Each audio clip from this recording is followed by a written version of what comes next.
Hello and welcome to this week's episode of the Cosmic Egg. And as you know, this show is not timid about bringing on controversial issues.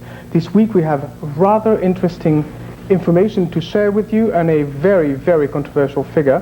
His name is Vladimir Terziski, and he is here joining us to impart on us an awful lot of information. So Vladimir, welcome, and I'm very glad that you managed to make it. Thank you very much for your invitation. Now, Vladimir, I've looked at your credits and I'm terribly impressed. In fact, looking at what you've done in terms of education, I'm really surprised. Here you have a Bachelor of Science in Physics, you have a Master of Science in Electronics, and the list goes on and on and on and on and on. You have brought on to me an awful lot of information about about Nazi Germany and the technology that they had in the 40s. Now, I am absolutely astounded by the information that you have to share with us. You have brought on pictures. Could you please tell us about these pictures and what they actually are telling us? Well, in one sentence, while researching UFOs in general and the terrestrial component of the alien presence in particular, namely secret terrestrial programs that have been dealing with anti-gravity and secret space programs for the last almost 100 years, I realized that a lot of these secret projects are covered up behind the alien smokescreen and later on laundered to the general public as an alien technology gift to us. And in order to pull the carpet from under the feet of the government, or let's call it the party line American ufology, I've been doing research on Nazi UFOs, on the 50 or more basically different models of crap that the Germans built before and during the Second World War, powered by every engine that was in production in Germany at that time, by piston engines, Wankel engines, turbojet engines, ramjet, pulse jets, rocket engines, and the final and most advanced models were powered by electromagnetogravitic drives. These are the most, basically no moving part drives. But in order to convince someone that this massive research and development conspiracy, let's call it, and this secret space program run by the Germans has been on for all these years. Actually, the persistent rumors are that the Germans landed on the moon and Mars before the war ended. And later they were followed by many other secret programs, but we will talk about that probably in a future show. The Russians and the Americans landed on the moon and Mars in the late 40s and early 50s respectively. An Italian team landed on Mars in 56. Many superpowers have been actively pursuing secret space programs based on anti-gravity propulsion. But in order to convince someone of the existence of this massive research and development conspiracy, one first has to be convinced of the existence of political and economic conspiracies in this world. Here I have a few little books that are probably the best introduction into the field of economic conspiracies. None there called Conspiracy and the Fourth Reich of the Rich by Des Griffin. One of the best books on the New World Order conspiracies and secret government projects is Bill Cooper's book, Behold a Pale Horse. There isn't much time for further political conspiratorial introduction, but behind the political conspiracies are the scientific conspiracies, or the secret sciences of the hermetic societies and brotherhoods that for thousands of years have been practicing endeavors that are considered science fiction by the general public. This is a book about flying devices built in India 4, 5, 6,000 years ago. In my research, bibliographic research, I have a vast collection of several hundred books on this topic, and these are some of the most interesting ones relating particularly to German secret weapons. Okay, so in this book that you just brought on, you talk about Germany already. Does this actually mention that Germany, before the Second World War, being involved in very, very advanced technology? Yes, actually, these books mention a lot of extremely bizarre, almost science fiction military technologies. And the first book that mentions particularly the first several models of flying saucers that were built in Germany is the book Intercept UFO, or Intercept But Don't Shoot, by Renato Vesco. Now, Renato Vesco, was he part of the Mussolini government? Renato Vesco was actually a very leading figure in the Italian research and development effort. He was the research and development boss of the Italian Air Force. He may not have been a Werner von Braun, but he definitely was an extremely brilliant scientist and engineer. And besides that, Italians and Japanese were regularly briefed on all secret German developments during the war. So after the war, when he wrote the book, he knew exactly what he was writing about. Actually, he wrote and discussed in great detail the first several models of flying saucers that were built in Germany. This is the turbojet-powered flying saucer built by Schriever, diameter of about 30 feet. And the joint project, this was the first operational interceptor fighter saucer that was built by Belonzo, Miete, and Schriever. A very interesting fictional history of the German flying saucer effort are these two books by Harbinson, Inception and Genesis, written as documental fiction, but in my opinion they just show the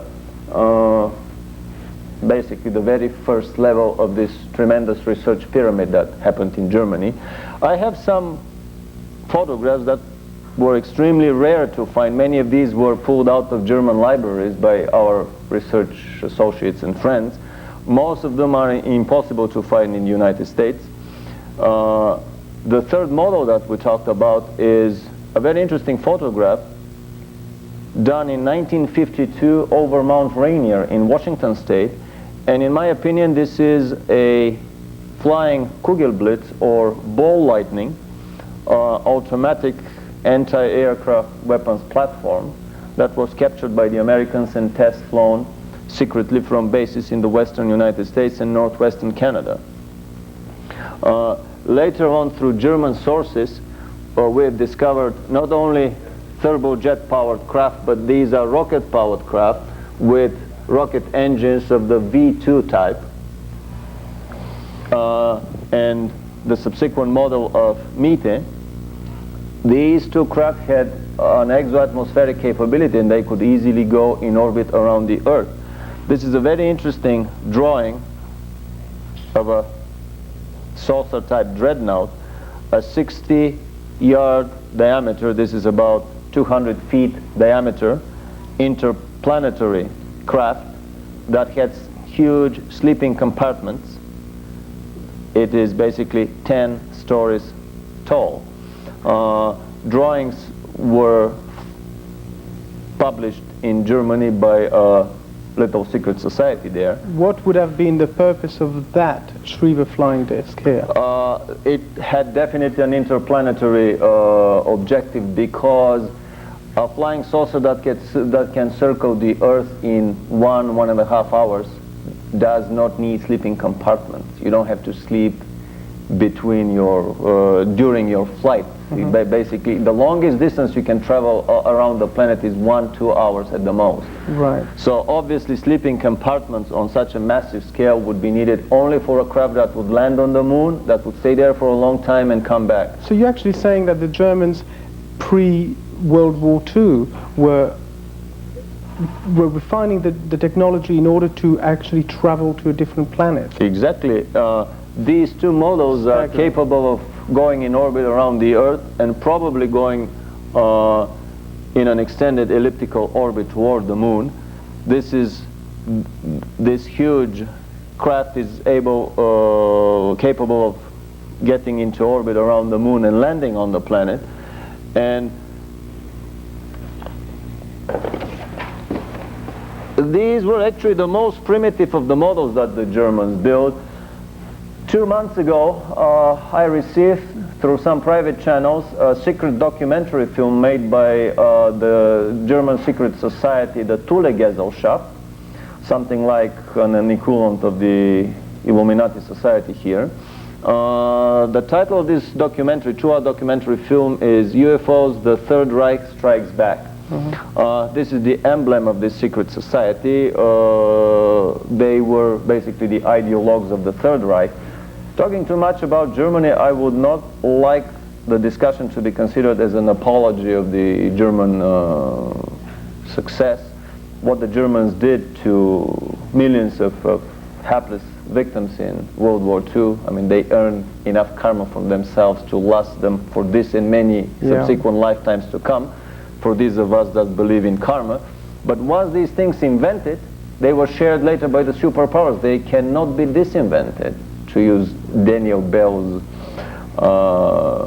interesting One thought expression. keeps coming back to me, and that is almost world supremacy. I'm looking at this and I'm going, what's the incentive? What's the reasoning behind trying to refine such technology? Well, it gives man an ability to go to the moon, to explore the planets of the solar system, to go beyond the solar system. Some of these larger crafts were definitely able to go beyond the solar system, as we shall see very soon. The first row of photographs, actually this is a very small part, this is maybe a third of all the documentary photographs shown in the German documentary video. These are interceptor fighter craft of the Vril series that have never been written about in any other source in the world literature so far. They were about 30 feet in diameter and extremely maneuverable. Their speed was almost 3 times the speed of sound. For them, Allied bombers and fighters were basically sitting ducks. Renato Vesco, in his book, depicts about 3 dozen attacks of flying saucers on Allied bomber formations with devastating consequences, and these all were attacks of the previous and more primitive craft. These craft were developed in the very last years of the war, 44, 45. This subsequent line here are the 25-meter diameter, which is about 75-meter diameter, 30 feet tall tank killers, the craft of the Honeybull type. We have never seen before UFOs with tank turrets attached underneath. Oh yeah. We see different models of tank turrets. Actually, these are standard issue turrets for the German Panther tank and the Panzervier tank. Later models developed in the 60s from the German colony on the South Pole, which is another very controversial issue. Admiral Byrd led an expedition to the South Pole in '47, trying to wipe out the Germans, but he was beaten very badly. In just 2.5 weeks he had to leave the continent because the Germans had perfected all these craft. On the bottom row we have the most interesting examples here. This is an original drawing of a cigar-shaped mothership of 330 feet length that was carrying inside itself one of the tank killer craft and 3 of the interceptor fighter saucers. So how big was this cigar-shaped It craft? was about 90 to 100 feet in diameter and 330, 350 feet length. This is a football field size craft. The most interesting, and this could be photographs of German crafts in flight well after the end of the World War, probably flown from their base on the South Pole. In what year was that, approximately? These photographs were taken 42, these are and 43, these are 44 and 45. These were taken after the war. The drawings date from 1943. The biggest craft that the Germans built was the 74-meter diameter. This is about 220 feet diameter flying saucer of the Honeybull 3 type. This is a naval warfare craft with, we can see here in these turrets, triple guns of a naval caliber, 3 turrets on the underbelly and a 4th turret on the top. This was a craft made for huge naval warfare. According to this film, the only craft was taken and flown from the Earth to Mars by a huge crew of basically volunteers and self-sacrificial crew of Germans and Japanese. And it landed on January 15, 1946. After 8 months of flight, they departed April 45, a month before the war ended in Germany. And they crash landed on Mars. The gravity field there is too weak, so the craft couldn't make it real nice in the landing. The most interesting things about this craft are that these are free energy devices. These are basically flying converters of gravitational energy that convert the energy of the geomagnetic field of Earth into the electromagnetic energy of flight. So these craft never had to tank. They never had to replenish their reservoirs. They had actually tapped into the inexhaustible reservoir of free gravitational energy of the planet. This is something even more taboo as a topic than the fact that the Germans developed all these 50 different models of craft. Because if one is able to go basically for free to the moon and Mars without using a single gram of fuel, free riding on the gravitational currents of our solar system, then a lot of our present-day economy about, well, we all have to pay for the fuel when we tank our cars, becomes obsolete. So let's discuss this in much more depth. In your estimation, where is all this technology stored? Well, Germans were not the first one to develop this technology.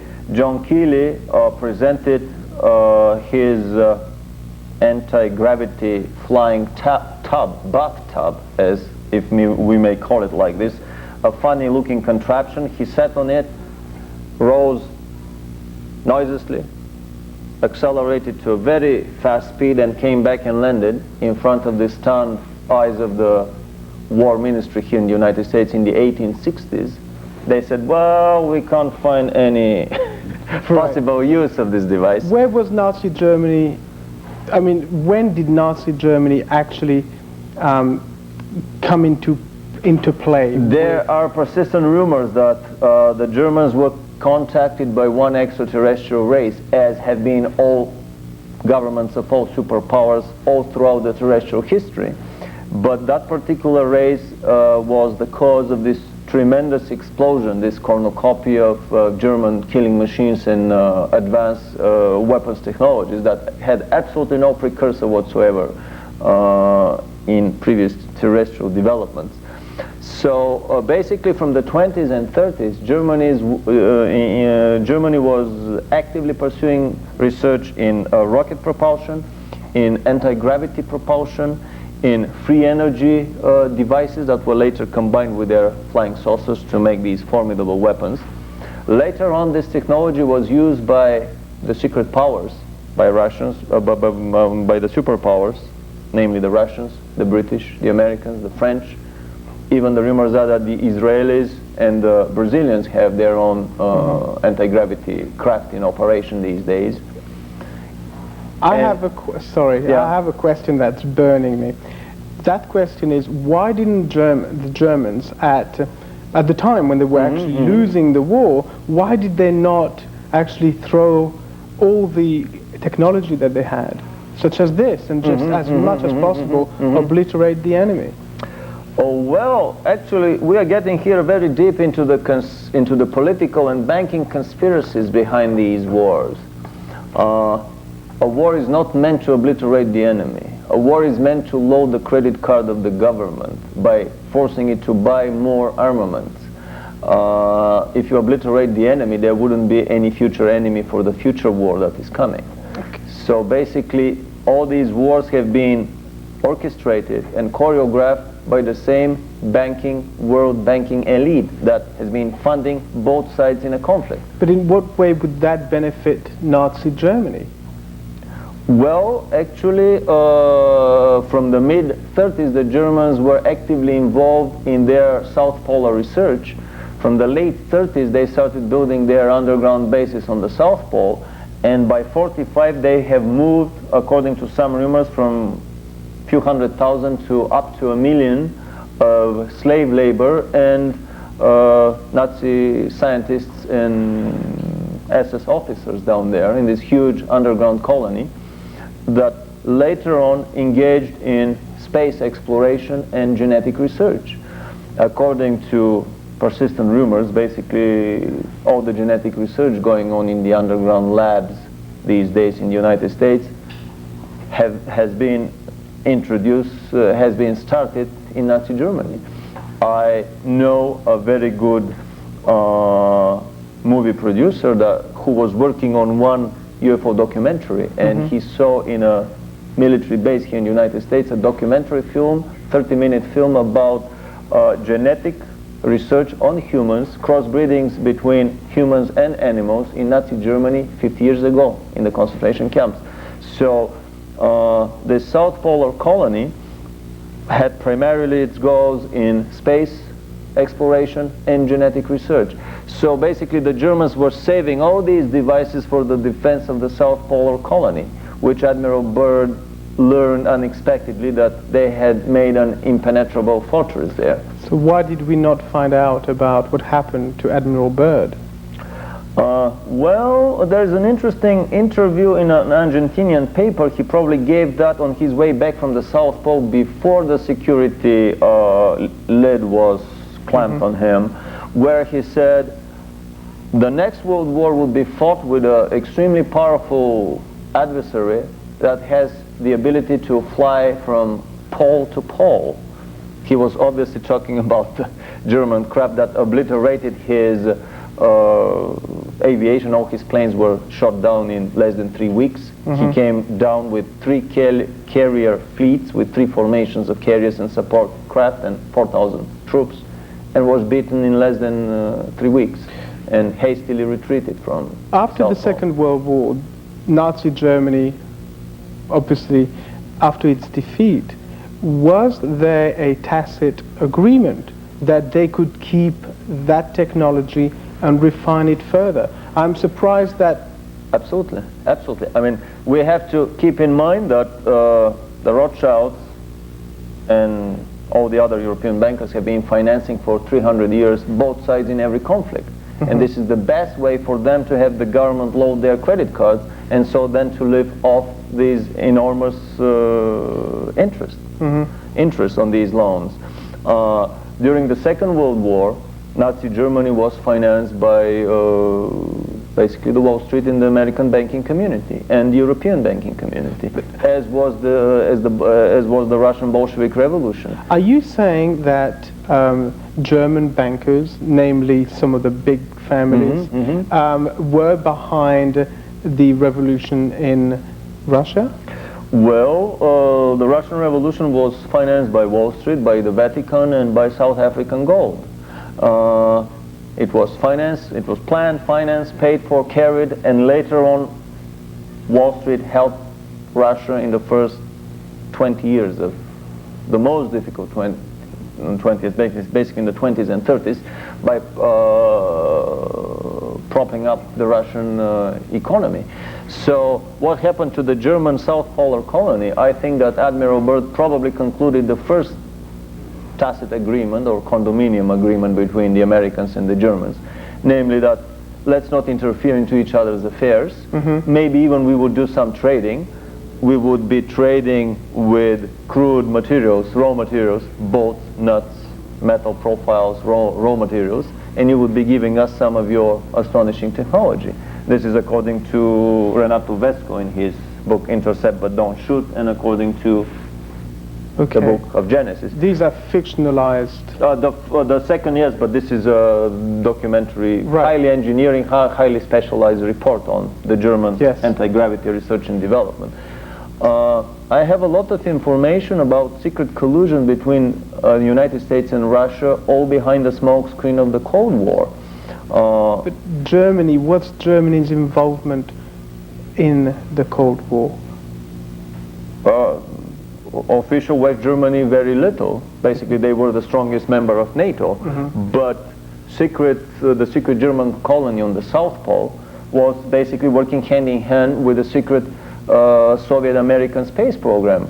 It is rumored that when the Russians and Americans landed on a joint flight to the moon with a probably American-made saucer in the late 40s, not only that they discovered the German swastika flags already planted in the most famous craters on the moon, but they spent a few days as guests to the German ex-Nazi moon base.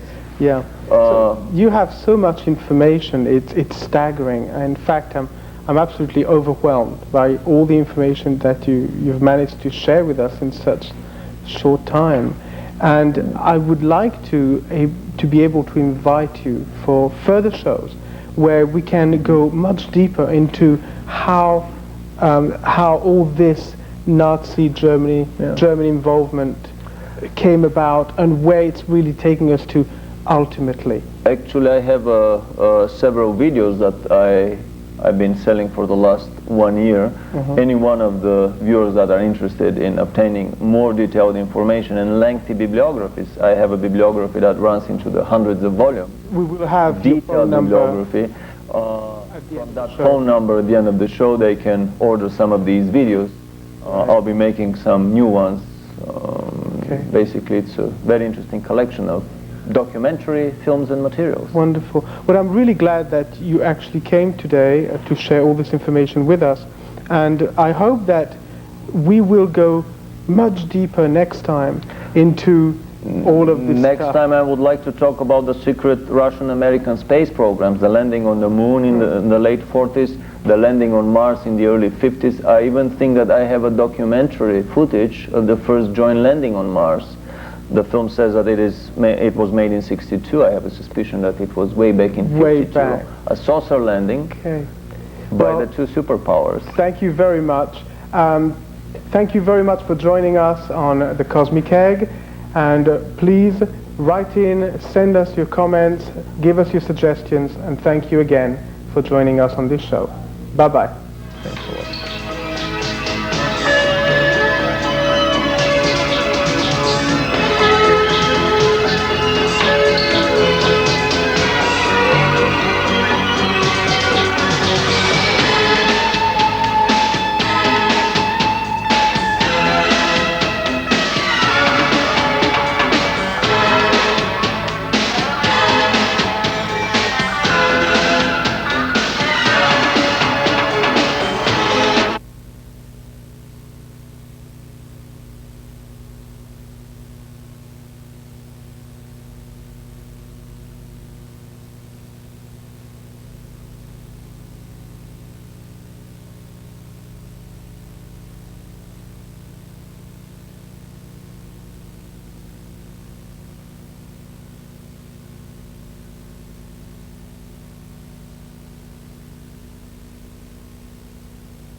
Robert Montgomery speaking. From the nation's capital has come a new epic of American courage and sacrifice, America's greatest adventure in polar exploration. This is a tale of men and of their willingness to endure hardship and risk life above and beyond the call of duty in the service of country and humanity. For brevity, the sequence of events has occasionally been rearranged. The The President's cabinet approved the expedition. As Secretary of the Navy, James V. Forrestal explains the reasons for the enterprise. There is only one untouched reservoir of raw materials left in the world, and that's in the region known as Antarctica, an area larger than the combined area of the United States and Europe. The American government is sending a naval expedition to that region. The purpose is to train our Navy in polar operations so that it may better perform its function of preserving the peace upon the 7 seas of the world. Beyond that, the American government is seeking to do its share in the discovery and the release to the world of the unknown treasures of Antarctica in the interests of all mankind.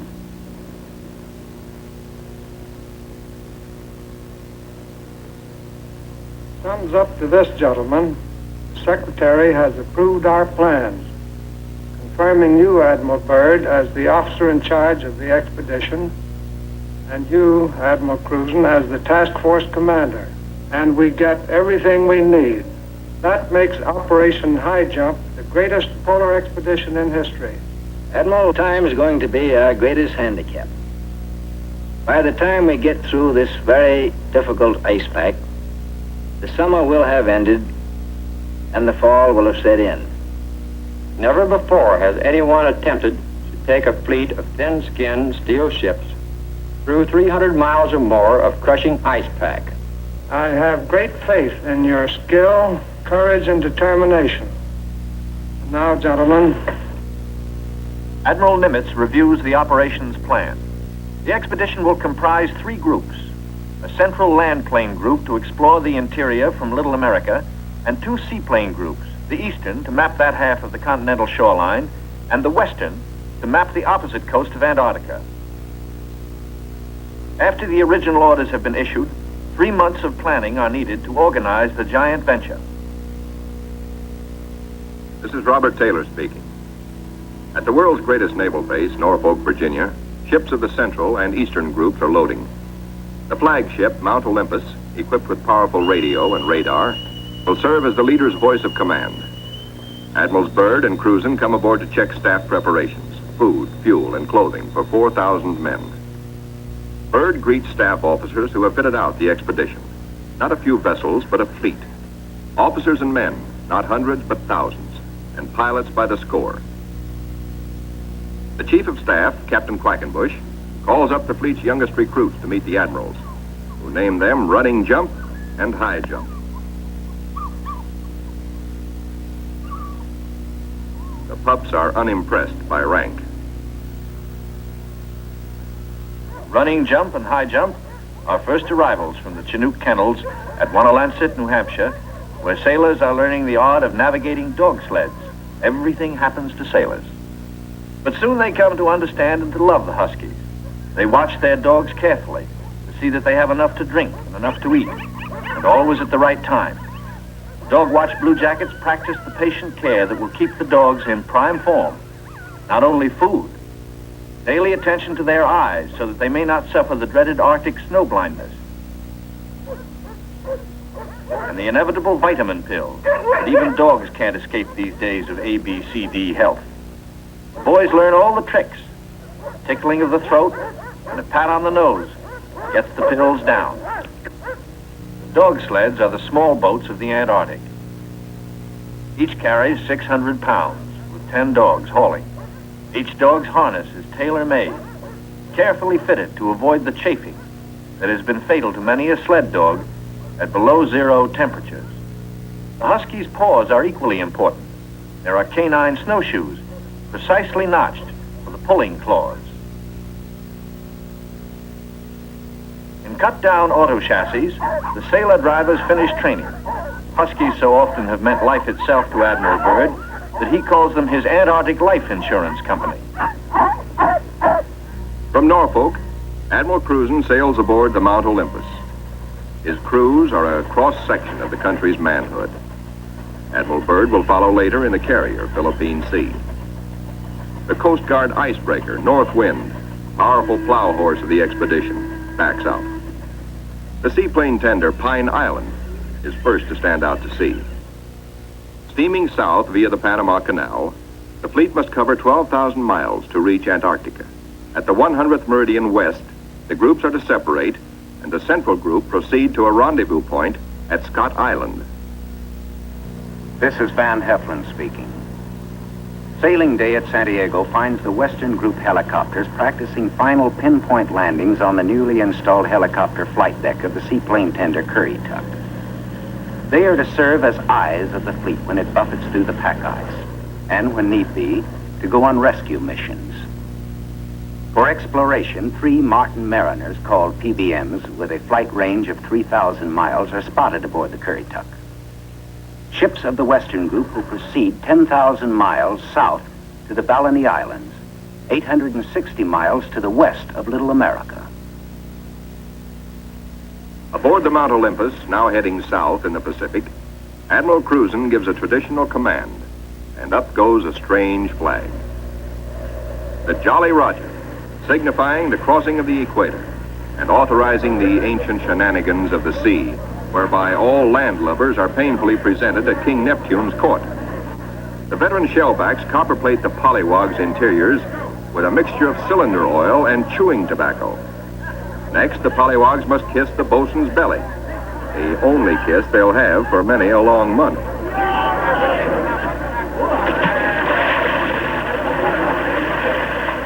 They wind up with a dunking and a final whacking to warm them up, officers and men alike. Wearing the whiskers of Neptunus caninus, Ricky, the veteran husky, presides as the pups become doggy shellbacks. The oncoming shadow of the Antarctic intensifies preparations. Bamboo is split for trail marker sticks. These, topped with flags, will form lifelines to guard the men against losing the trail in blinding blizzards. Small details, but vitally important in the wilderness of ice. The dogs are inoculated against infection. Now the serious business of the sea takes over. Danger menaces the fleet oiler, Cacapon. She must fuel the fleet now to lighten her cargo of 4 million gallons of oil. If storms strike her, plates may warp, rivets shear, and her back may be broken. And ahead are the dreaded roaring 40s. Deck parties run with hauling lines, bringing over the Cacapon's captain for a conference.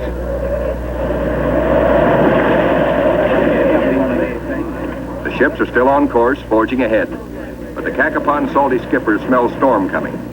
Few ships travel this lonely ocean, so there are no weather reports. We've got to finish this job fast, he roars, or we'll be caught in a stiff blow. And blow she does.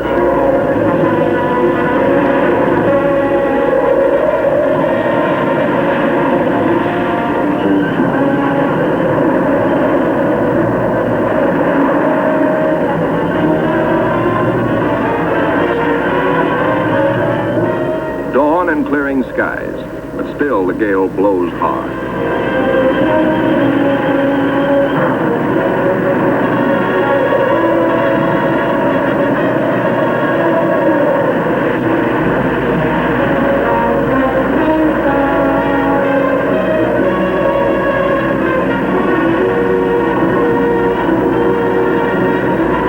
Aboard the seaplane tenders, rolling decks imperil the big seaplanes.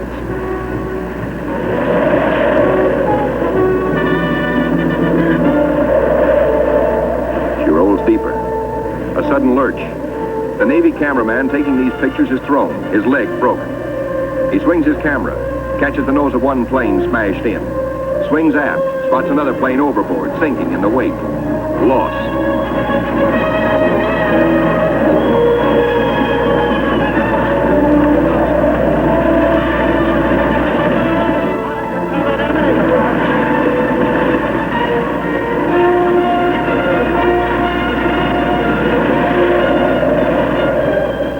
There's no loss of life, but below in sick bay, the surgeons are busy with the injured.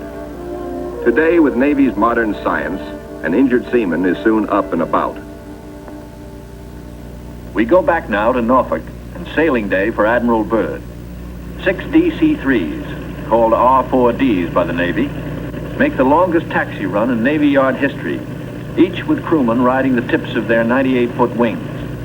Poles and buildings have been removed to clear their way to the 30,000-ton carrier, Philippine Sea. Admiral Byrd will sail the carrier close to the edge of the pack ice, then fly his 6 30,000-pound land planes from her deck, 800 miles across the pack to Little America. A daring and dangerous plan. But precedent was made in 1942 by Jimmy Doolittle in his much smaller B-25s, Tokyo bound from the carrier Hornet.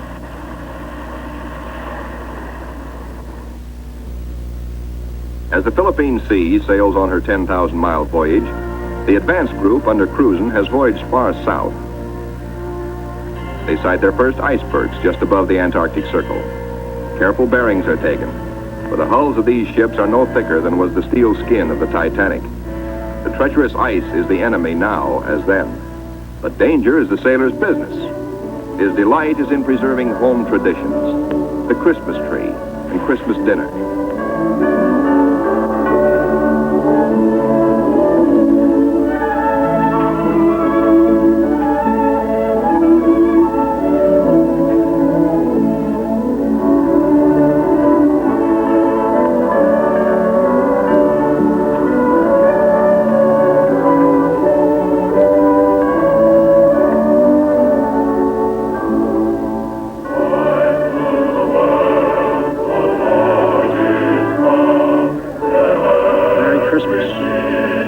Merry Christmas, sailor. Merry Christmas.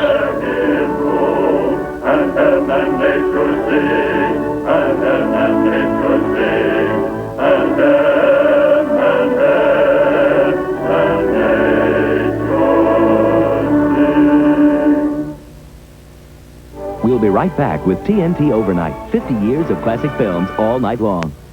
For love, he'll throw down his...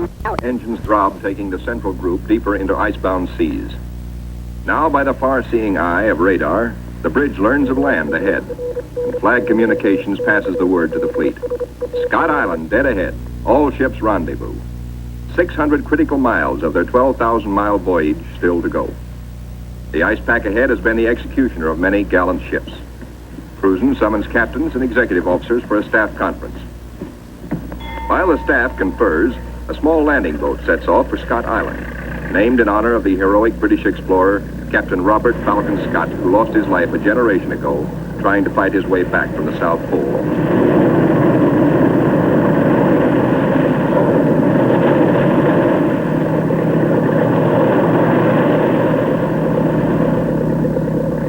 In such searching seas, landing is impossible. The boat heads back for Mount Olympus with serious news. Cruzen must abandon his plan for a weather station here on this rugged submarine mountain. Time presses hard. With his operation officers, Cruzen transfers his flag from Mount Olympus to the Coast Guard icebreaker, North Wind, for she must take the lead, cut the channels. Admiral Cruzen's battle now begins. Through 600 miles of peril, the Admiral must bring his ships to the open Ross Sea, and thus to the Bay of Whales and Little America. Cruzen signals, "Follow me," and sets a careful course past icebergs. There she blows, sings the lookout. There she breaches, close aboard. These huge whales measure up to 80 feet long, and each yields oil worth more than $2,000. The radar watch informs the bridge they have picked up a big ship, a Norwegian whaler, with her killer craft in close company. The Norsemen report the heaviest ice pack in 40 years. This year, they tell the Americans they're staying to the north of the ice. The Norwegian captain urges, exercise extreme caution. The American fleet proceeds. Here is the most treacherous navigation in all the 7 seas, with every floe, every berg a potential killer of ships. 7/8 of a berg lies underwater. Its jutting ice foot can slice into a ship like a can opener into a can. Ahead, the sky shows white streaks, the telltale ice blink, the warning reflection in the sky of the great pack. The ships meet their first tabular, the tabletop berg found only in the Antarctic. These tabulars are huge chips from the great ice barrier. They measure as long as 40 miles and are counted not in acres, but in square miles. The ships must follow a twisting, turning sea alley, cleared by the icebreaker. The submarine, Senate, brings up the rear.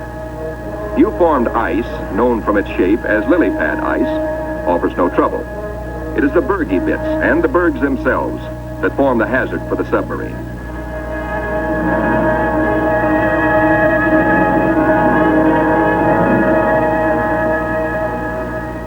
A little Adderley penguin comes aboard as pilot and rides the deck for 2 solid days. Navy cameramen find new subjects, a group of emperor penguins feeding in the lead.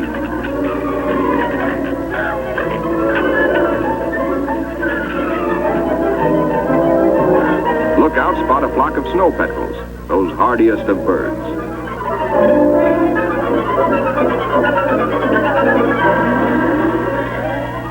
Admiral Cruzen orders reconnaissance by helicopter and himself boards the plane as observer. For the first time, the helicopter serves as the eyes of the fleet to scout out a way through the ice.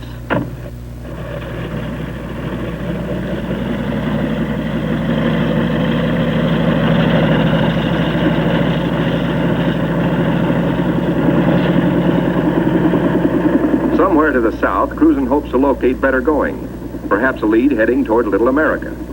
Beyond the brash ice, at first he can spot only isolated lakes. At last he sees his lead. Reconnaissance by helicopter has paid off. And just in time, for the helicopter's gas is running low. The long practice hours of pinpoint landing have not been wasted. The Admiral is safely back aboard. Cruzen changes course to head the fleet toward his lead. No open roadstead here, no channel markers. The turn is difficult for the big ships. Now to the men of the fleet comes one of nature's weirdest pictures, the Antarctic twilight. Eerie greens and pastel blues. Men who look grow silent, but long remember.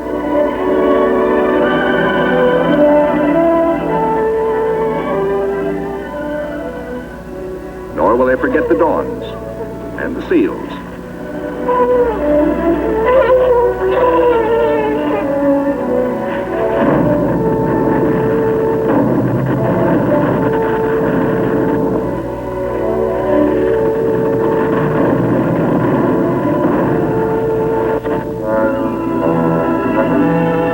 Through the pack was to have taken 3 or 4 days, but a week has passed, and the task force has made only 100 of the 600 miles across the pack. An emergency radio to the north wind summons instant help. The submarine, Senate, is caught. The jaws of 2 ponderous pressure flows have closed in, locking her in a white vice. The submarine is in acute danger of being sunk.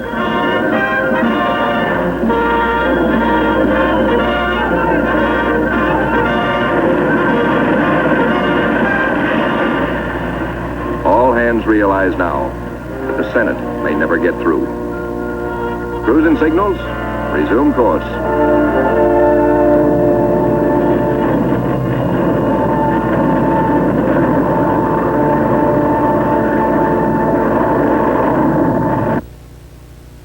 Meanwhile, the Eastern Group has steamed to Peter I Island, 1,250 miles northeast of the main base to be established at Little America. The Eastern Group's seaplane tender, Pine Island, sends a helicopter to scout the rugged coast. Hope is fulfilled when she relocates Scott's 37-year-old camp. This was the base for the ill-fated Britain's expeditions at the turn of the century. While the helicopter waits, the Americans look over the hut, finding only an abandoned sled. But back at the Pine Island, the helicopter meets trouble. Her rotors, heavy with ice, fail. She crashes only a few feet from the safety of the landing deck.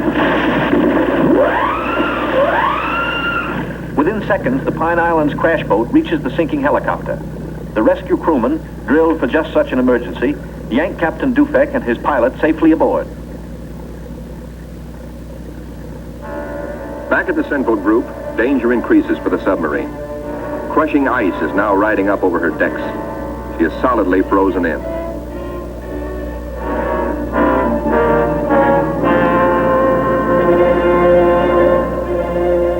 The Senate's situation is desperate. Clearly, she cannot undergo further risks. There are 85 men aboard.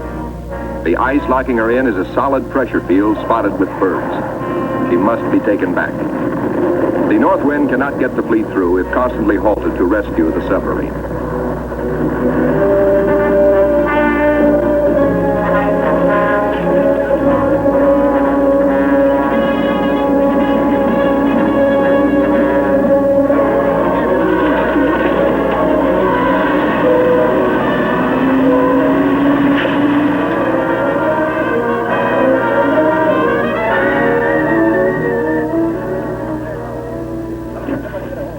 Guard icebreaker North Wind, with Admiral Cruzen in operational command, leaves the ships to await her return from the 400-mile round trip, towing the battered submarine, the Senate, north to the safety of the open sea. 1,200 miles to the west, 10 men set out from the western wing of the expedition on a hunt. For one of the seaplane tender Currituck's missions is to bring back specimens for the Federal Fish and Wildlife Commission. The marine marksmen storm the ice floes. These seals are armed with tiger-like jaws, easily capable of mangling a man's arm or leg. The men risk the slashing jaws of the master bull himself. He's no path, he fights to kill.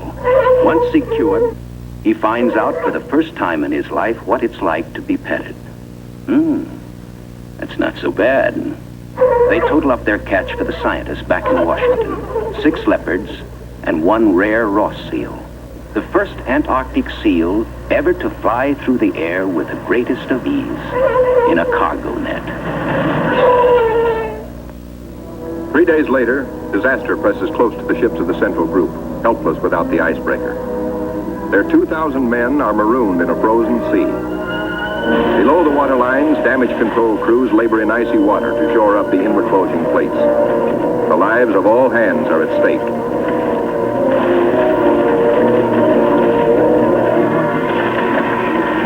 The radio flashes an SOS to Cruzen 200 miles to the north.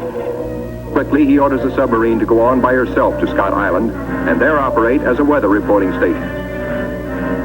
And now begins a race against time well worthy of high place in the traditions of the United States Coast Guard.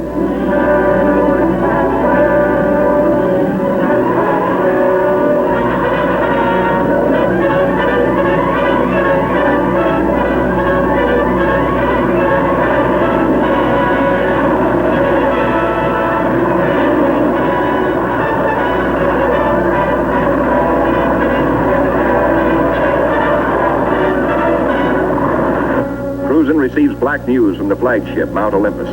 Already 5 frames forward stove in, more weakening. Only the north wind can bring salvation to the 2,000 men of the stricken fleet. Dr. Seipel, Army ice veteran, volunteers to test the floes.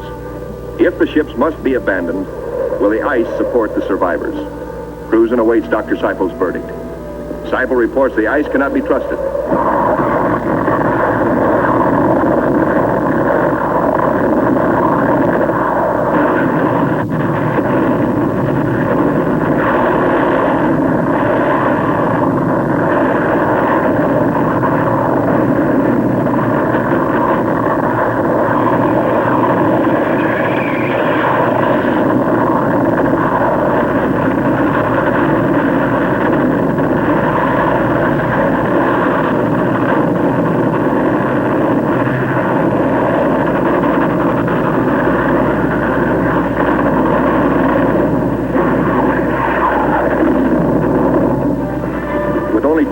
To go, the icebreaker is hemmed in by ice 20 feet above water, 50 feet below, in an area as great as 100 acres. Hopelessly gripped by the ice, the cargo ship Merrick is now in grave peril.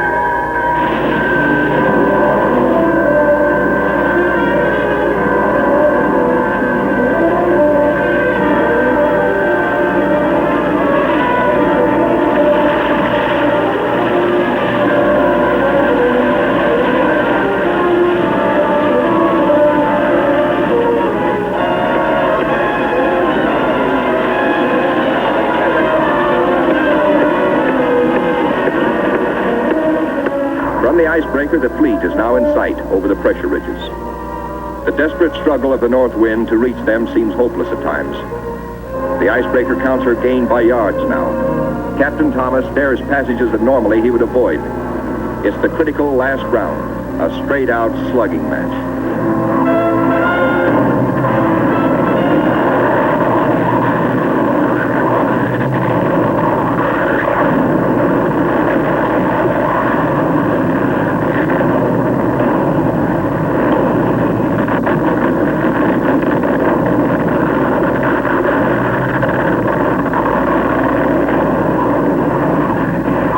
North wind reaches the nearest ship, the Yancey.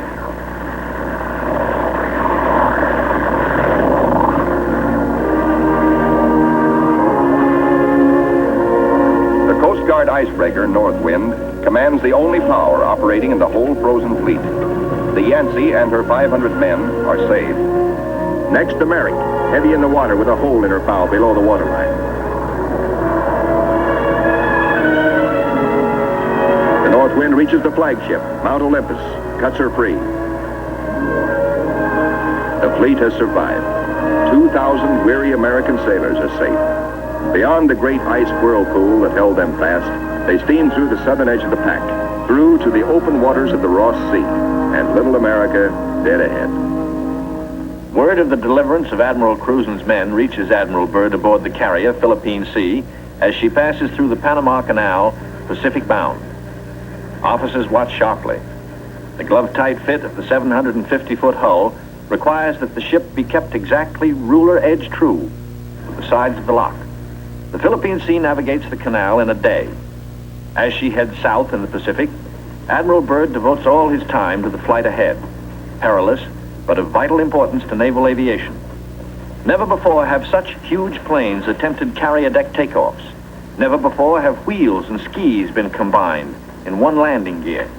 The wheels for deck takeoffs and the skis for landings on ice. The grave risk is that one may interfere with the other and bring disaster. Byrd makes the decision. The wheels will have only a 3-inch clearance between skis and deck. Upon this will depend the lives of 40 men, and he will lead the way. Triumph at last for Admiral Cruzen. The entrance to the Bay of Whales, the famous 400-mile Ross Barrier. The Admiral can now relax. He, an American admiral, has brought a modern fleet for the first time into the innermost waters touching the great unknown continent of Antarctica. This is an historic moment. At long last, Admiral Byrd has realized his dream of many years of reaching little America with men and ships of the United States Navy. Reception committee. Hey, gang, hurry up. Get the big penguins in our bay. Big penguins, bigger than emperors. Big black mountains that move. They walk like us, but not quite the right way.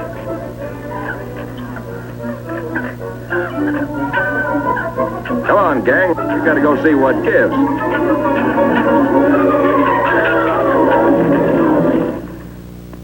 Big penguins and their big black mountains, the ships, are on 24-hour duty, with the first job to secure all mooring lines.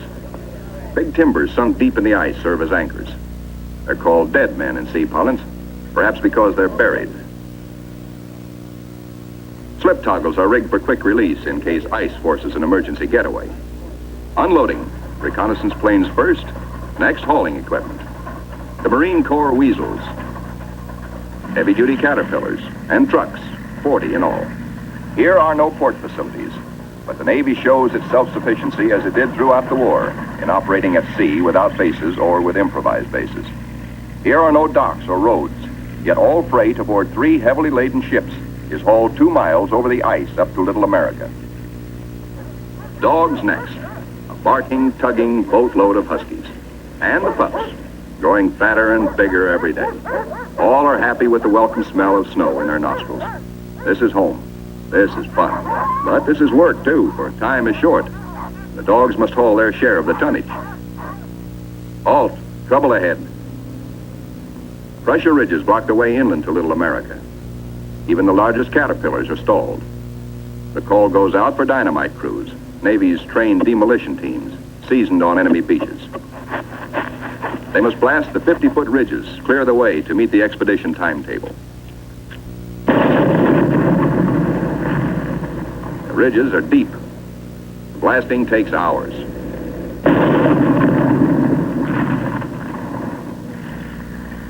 Seabees and their bulldozers follow, smooth out the road for the big cats. In 2 hours, they bridge crevasses 100 feet deep. And so 10,000 tons of gear, brought down by the cargo ships, start moving up to Little America. Work goes steadily forward. Seabees, with all hands helping, use every one of the 24 hours of daylight in the South Pole summer. Caterpillars with snowshoe oversized treads accomplish in hours the work that in old days hundreds of dogs could do only in weeks. Airstrips, smoothed out with drags, take high priority. Byrd has flashed word from the Philippine Sea, now standing by off the pack ice, that he's ready to fly his R-4Ds in. It's up to the work parties to make up the time lost in the pack ice. Up to these men to work while gusty winds drive flesh-cutting gravel-like snow across the open, or to dig deep for storehouse foundations. Food dumps grow steadily. Here is the favorite hangout of the veteran Husky, Ricky. Born at Little America 12 years before, and still hungry. Each hour brings other buildings to completion. Knockdown Wanigans grow magically, and the Air Headquarters Quonset is ready. Snow blocks are dug out for windbreaker walls. These blocks are the adobe of Little America. Good idea, squawks the sidewalk superintendent of the base. Good idea. These big penguins do right well to bear in mind that when she blows down here, she's liable to blow your eyelashes off. The little Adderley shows no fear. What? Smoke? Silly idea. We'll be right back with TNT Overnight, 50 years of classic film. The ships are all but emptied. The Caterpillars and Go Devils live up to their wartime good name. Within 70 hours, the Seabees are hauling in the last 500 tons of essentials. Only a few more cases to be broken out. The local waterworks is the pride of the Seabees. 3 GI cans of snow produce 1 can of water, purest in the world. You keep your furnace going, which makes steam, which melts snow, which makes water. Simple. Simple once CB Engineering in Washington had figured it out before ever the first ship left port. And now, the ordered streets of a tent city that is Little America the Fourth come into being where 3 days before, the primeval snow lay unbroken. The church flag on the first Sunday signifies a pause for prayers. After the last Mass, and after the Protestant and Jewish services, the off-duty sailors have but one thought.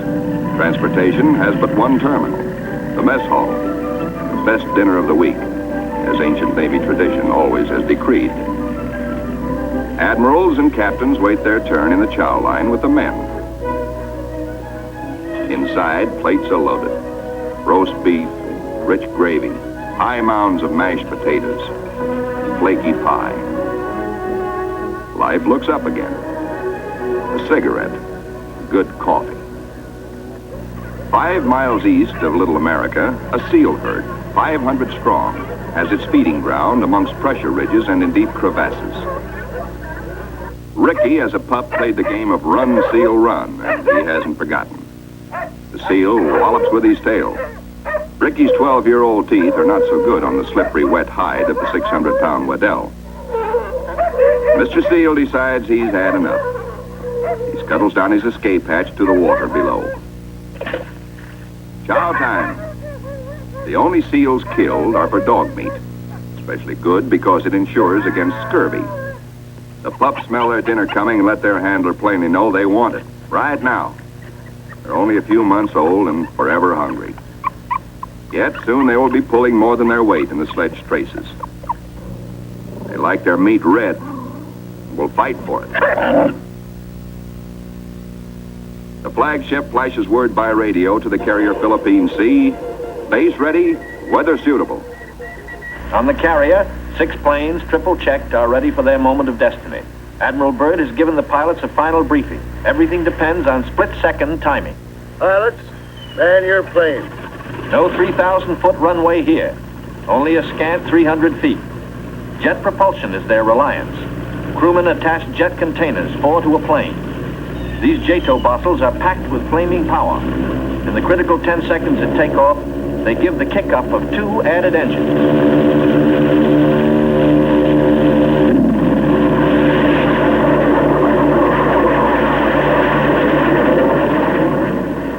Byrd is airborne in exactly 100 feet.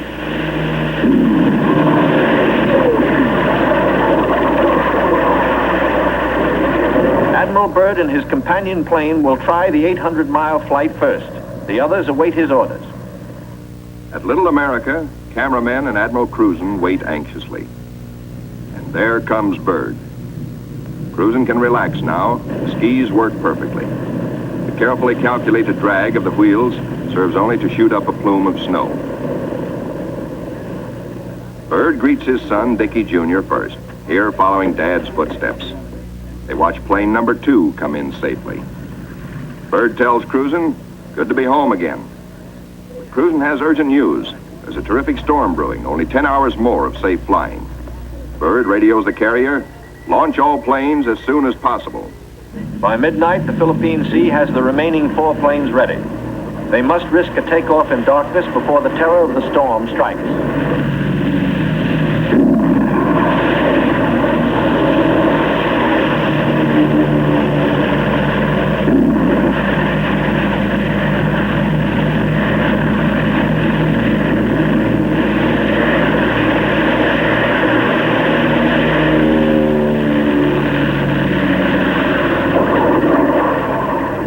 Daylight finds the planes over the pack ice. With frozen death below and weather closing in, navigation becomes tricky. This close to the pole, the magnetic compass is no help.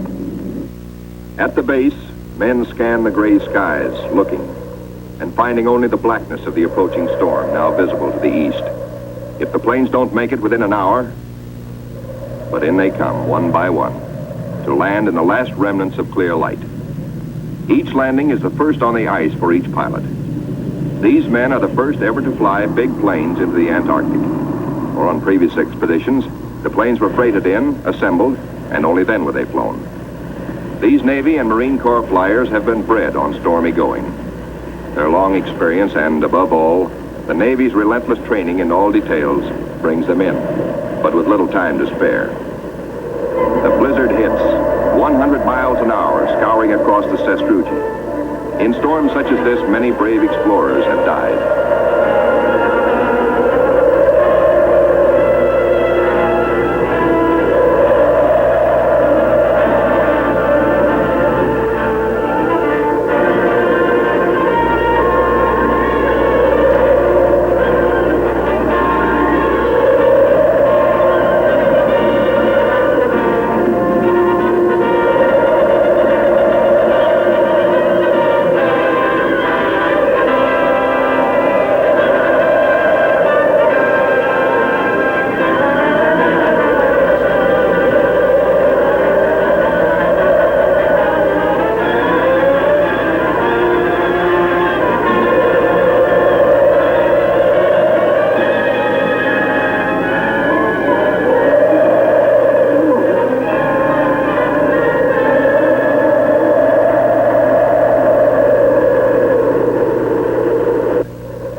Abatement of the storm, work parties head for the plains. The blizzard is 40 hours old. The wind has become bearable. The expedition flight schedules are days behind. They must get the heaters going, clean out the frost. The Antarctic offers no quick machine service as on standard Navy airfields. Fuel for the heaters must be hand-dragged, hand-pumped, hand-fed, with the temperature far below freezing. The chow wagon, the never-failing CB tractor, gives the work parties a lift back to the mess tent for hot coffee, food, and warmth. Only the Navy, Marine Corps, Coast Guard, and Army cameramen who made this official record know the price they paid for these blizzard films. They covered the Pacific battles for posterity. This cold day, they froze their whiskers to make these first color films of an Antarctic blizzard. Little America digs out. The planes still stand on the line uninjured. Icicles and snow to be cleared off, but no plane blown away. Lashings held. Tent City intact proved out the technique of survival evolved by Byrd in a lifetime of exploration. Not one tent went down.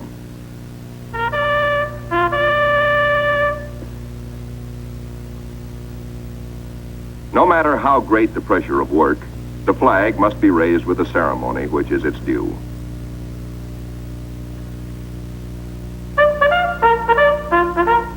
Admiral Byrd declares Little America IV in full operating commission. The Admiral and the party ride Weasels 12 miles south to visit his earliest camp, marked by the radio towers. Little America I, now 40 feet under the snows of 17 years. And above it, Little America II, 25 feet under the snows fallen since 1935. Captain Boyd, United States Marine Corps, ties on a safety line. While Admiral Byrd and 3 veterans of his previous expeditions watch, Boyd inches his carcass down the old ventilating hatch. It stood 20 feet in the air when it was put up 12 years before. He pokes a stick up as a marker for the main hatch. Now all hands, the Admiral included, will have a chance to go look-see. Below, the old-timers find a lantern that lights at once, and all manner of other gear. For here in Antarctica, there is no decay, no rust, no dust, not even germs. Fruits, vegetables, meats, all good after 17 years. Small wonder Byrd preaches that one day Antarctica may be the world's storehouse to keep the 7 years surplus for the 7 lean years. Byrd, bringing with him the old corn cob he'd forgotten in 1930, comes up last. He meets heavy going, but he makes it the hard way and seems to like it. We'll be right back with TNT Overnight. Can men survive in freezing water? Men from Mars, members of a special underwater demolition team, wear the new cold water rubber survival suit.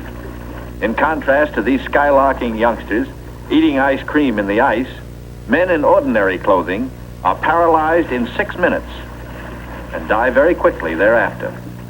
Yet these sailors, wearing only underwear beneath their survival suits, stay in half an hour and come up chipper and warm. On the sunny afterdeck of the Mount Olympus, the expedition's prize penguin catch, the big emperors, are living the life of penguin Rileys. They grow 4 feet tall, weigh up to 80 pounds, and are the only creatures who live throughout the year on Antarctica. Eons ago, they flew. In time, their wings evolved into swimming fins. Their deep feathers are the warmest known. Their feet, thick leather-like pads. On these, they lay their single egg and tuck it up within the body feathers for warmth, to hatch it. In captivity, they must have their vitamins. Keeping them alive for the return voyage is quite a problem, for their bloodstreams have no germ resistance. Their necks are ball-bearing. Strangely enough, the smaller captive penguins prefer their fish fillets. They won't eat live fish out of a pail. The rockhopper penguins are the clowns of the Antarctic. 20 inches high, cocky yellow eyebrows, sassy, and forever hungry. As the men find out, they'll eat their weight in fish every 3 days. The gathering of scientific data ranks high in expedition plans.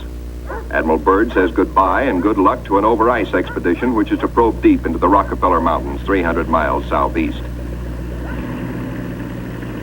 2 LVTs hauling supply sledges strike out into the white darkness, their mileage checked by bicycle wheel counters astern. In the mountain rocks, they will seek minerals and ancient petrified vegetation. Hourly, they will record important aerological data. But exploration by plane has priority 1. 1.5 million square miles are to be explored and mapped, and the oncoming winter soon will end flying weather. The wheels come off, for both takeoffs and landings on the ice must be made by skis alone, delicately balanced to feather in the wind, yet strong to stand the shattering shock of landings. Organized exploration on a scale hitherto undreamed of calls for precision timing. Each plane is serviced on exact schedule with 1,200 gallons of high-test gas and with preheated oil tested to function at 80 below. A pressure tank, especially designed for operations in deep cold, pumps the oil into the planes. Daily flights begin. Each plane has a definite sector to explore, a definite timetable, a definite radio report schedule. While the weather holds, flights operate around the clock. For emergencies, the LVTs cache provisions and fuel at the limit of their range. To aviators forced down, to rescue planes sent out to bring them in, these cairns may offer the one hope and may mean ultimate survival. 1,200 miles to the east, the Eastern Group vessels and planes are exploring the mysterious Phantom Coast. Aboard the destroyer Bronson, the commander of the Eastern Group, Captain George Dufek, makes an exploration voyage. He sails close in to Mount Erebus, 14,000 feet above the sea. It is the only known active volcano near the South Pole. Captain Dufek, his mission accomplished, returns to rendezvous with the seaplane tender Pine Island. Personnel transfers to the destroyer must be made by breeches buoy because of rough seas. This officer would probably prefer a boat. The deep roll and the destroyer's outward flaring bow force the handling crew to wait for the exact moment to haul inboard, lest the man be dashed against the ship's side and killed. It is Captain Dufek's turn next. The line is set higher. The seas run stronger. The ships roll dangerously apart. The line slacks, then snaps taut and breaks. A 50-foot plunge downward. Dufek disappears. Away, lifeboat! Men jump to stations. Lower away. Hurry, hurry. 8 minutes in this icy water means death. Speed is the only hope. The boat sheers clear. Heads out fast to the rescue. Captain Dufek reappears. He has managed to inflate his life jacket.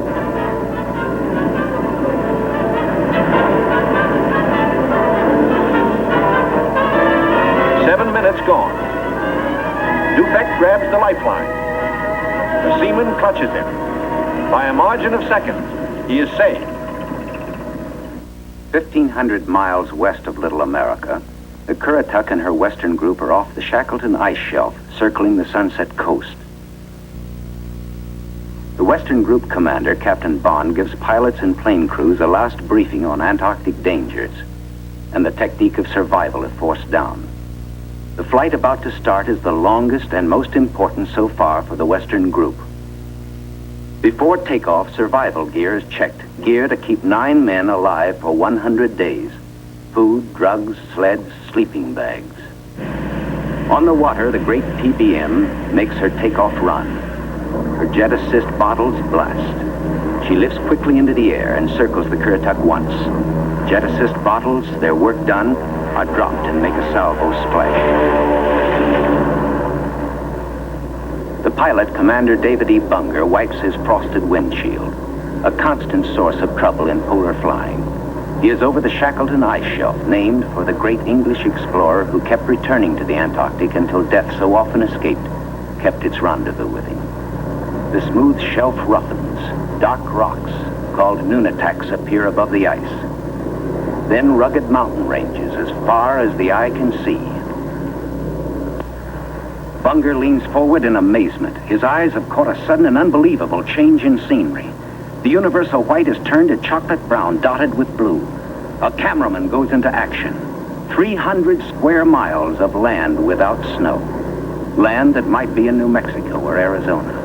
Pictures alone will prove Bunger has discovered a warm oasis in the shadow of the pole. It is for such supreme moments as this that men brave the hardships of exploration. The astounding, undreamed of fact is that they are over a chain of warm water lakes whose shores, except for small patches, are free of ice and snow. Commander Bunger circles the largest lake in sight, 5 miles long. He comes in to make a landing. Water temperatures must be recorded. Samples taken. He finds the water fresh. The temperature 38 degrees Fahrenheit. On the shores are vast deposits of coal and of minerals of the utmost importance to civilization. Aside from their headline discovery, Bunger and his men have another good reason for hustling home to the Currituck. A long-awaited ceremony is in progress. The whole fleet awaits news of the all-Western beard derby. The Currituck skipper, Captain Clark, is judge. His salute of the day is right corner mustache, twist. The captain awards prizes to the winners, enlisted men and officers alike, the champions in the first Antarctic beard derby. To the most handsome, for the bushiest, to the officer who tried the hardest, to the neatest, to the most unique, to the red all-Currituckian, and to the one with the most sex appeal. At Little America, a warning sounds. The fleet is in sudden danger. It is being frozen in. It may be locked within the Bay of Whales. Here is the treacherous foe. If caught, the ships will be wedged against the barrier, crushed. Here will be the graveyard of the fleet.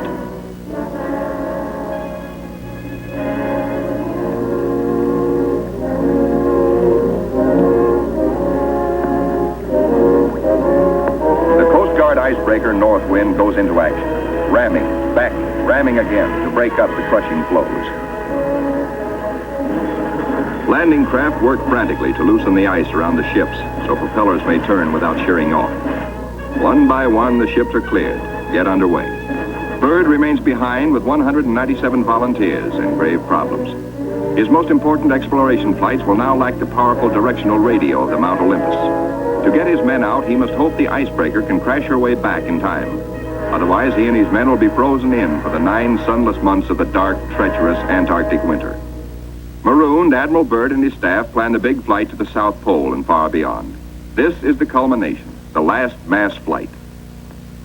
4 planes spanning out over a continent of unknown territory larger than Texas, California, and Arizona combined.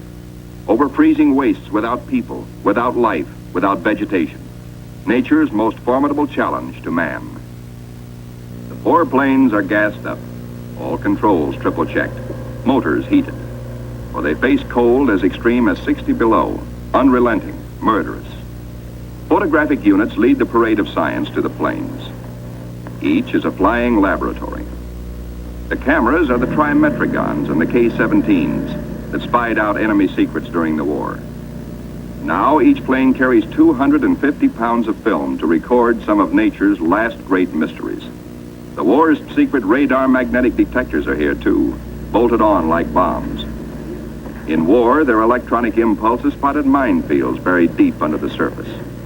Now they will read far below the ice, detect and identify minerals, coal, iron, precious ores. Byrd gets the words, "Ready, sir." He boards the leading plane, gives the command, "Take off." Crews hasten to rock the ships and thus free the skis frozen to the ice. Now all the work that has gone before, the planning, the task of preparing ships, of training men, the perilous voyage through the ice, now all of these investments of time and sometimes of suffering are come into focus. Takeoffs were non-stop flights over the desolate, danger-studded wastes of Antarctica. Flights of great distance, the equivalent of, back at home, winging non-stop from the Canadian border to the Gulf of Mexico. Aviation is all important in the Navy's Antarctic exploration, just as aviation is all important in a modern Navy that must be strong under and above the sea, as well as on it. We'll be right back with the shelf ice.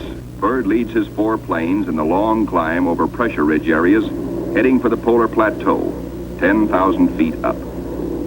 Below are no landing fields, only deep crevasses, pressure ridges 100 feet high, instant destruction for a plane forced down. Byrd pioneered the first South Pole flight in 1929. He applies again the practice of constant vigilance, careful calculations that assured his earlier successes. Over this cruel country, Byrd flies today at 3 miles a minute. In earlier explorations, 3 miles in one day was frequently the utmost for Shackleton and Scott for Britain, Amundsen for Norway, and Byrd himself for America.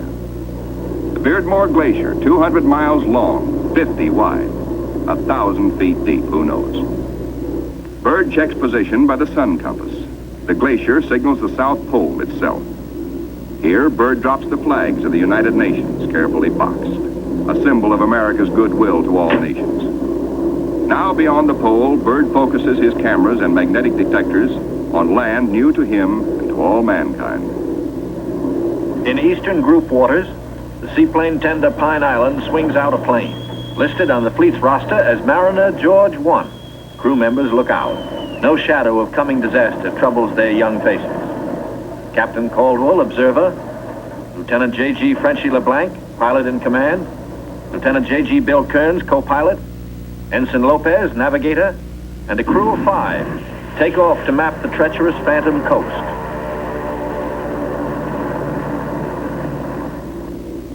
Byrd's planes, deep into the unknown, are the eyes of civilization, recording, evaluating, mapping. Plateaus, mountain ranges with peaks 20,000 feet above sea level. The trimetragon lenses, clicking overlapping exposures every 3 seconds, photograph from horizon to horizon. Coal, a mountain of coal. Byrd later declares Antarctic mines, if once tapped, could supply the world's coal needs for centuries. These official motion pictures can give only a cross-section of the miles of photographic records accumulated on this expedition by the Navy. The exposed mapping film will take 5 years to assemble. Amplifying these are the radar magnetic detectors, accurately recording mineral discoveries of immense value for the future use of all mankind. England, Norway, South Africa, Australia, New Zealand, South American countries, and Soviet Russia are claiming Antarctic territory. The United States recognizes no claim, and so far has made no formal claims for itself. But international policies cannot concern the Admiral now. His duty is to keep his flying laboratories functioning, to fulfill his dream of a lifetime. The word "gas half gone, sir," comes from the engineer tabulating fuel tank readings. Byrd radios his pilots, return to base. By the third leg of their triangular course, the planes head back for Little America. Byrd's plane takes the widest swing fuel permits as the lenses of the Trimets continue recording new territory. This is the last big flight. Byrd is determined to record the maximum possible. One by one, the planes swing in over Tent City. Flight operations checks them in and safely down. Plane 2, plane 3, plane 4. But not plane 1. Byrd's plane is yet to be accounted for. Byrd is missing. Out over the ice, Byrd is in trouble. His starboard engine is cutting out, now stops. His one remaining engine is losing power. The altimeter needle starts dropping down. The plane is losing altitude. All 4D1 to base, all 4D1 to base. Position Q5, engine out, losing altitude. The base prepares for rescue operations.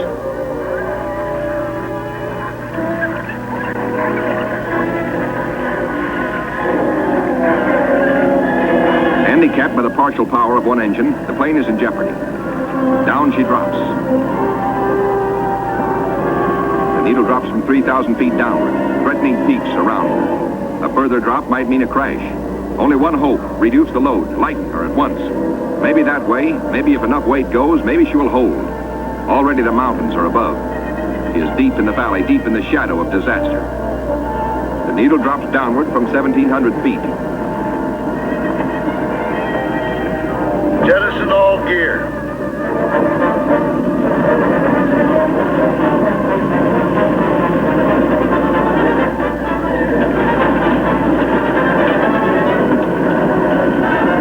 Only the precious films and records are saved. The gamble is life or death.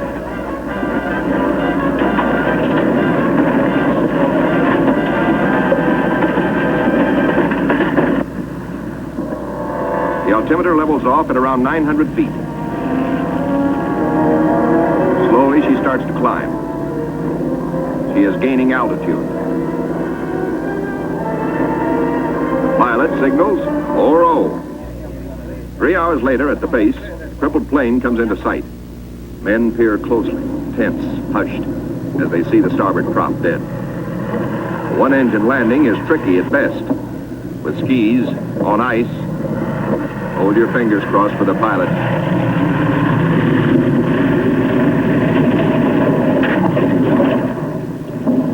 Safe, safe, good going. The greatest exploration flight of all history has ended in success.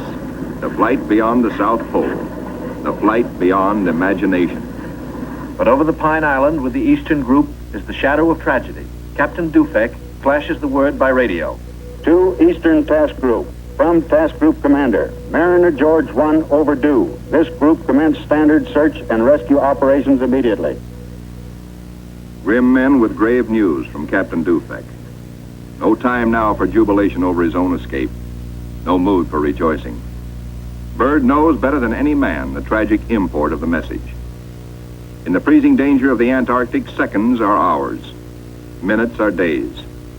Every resource of the expedition must be mobilized instantly. All planes must take the air. All men stand alert for emergency duty. Over the ice pack, above the open sea, across the barrier. Mariner George 1 is down with men. No radio signals coming through. That means a crash. Search, search, search. Wherever the plane is, it must be found. For maddening, anxious days, fog shrouds the area where the accident most likely took place. Men are frantic, yet daily at their own request, at their urging in fact, the crew of the Pine Island gathers for prayer service. On the 13th day, the weather breaks clear. Captain Dufek sends another PBM into the area heretofore shrouded in fog. At last, in clear visibility, the pilots and men scan water and pack ice along the Phantom Coast. Wherever they are, the 9 men of the George I have been lost almost 2 weeks. Hope is thin. 5 hours out, Commander Howell, the pilot, spots smoke. A signal fire. Some are alive down there. How badly hurt? How many live? George I smashed. The wreckage scattered, some of it burned. And a message on the wing. Lopez, Henderson, Williams, dead. No seaplane can land on the ice. Can the survivors reach open water?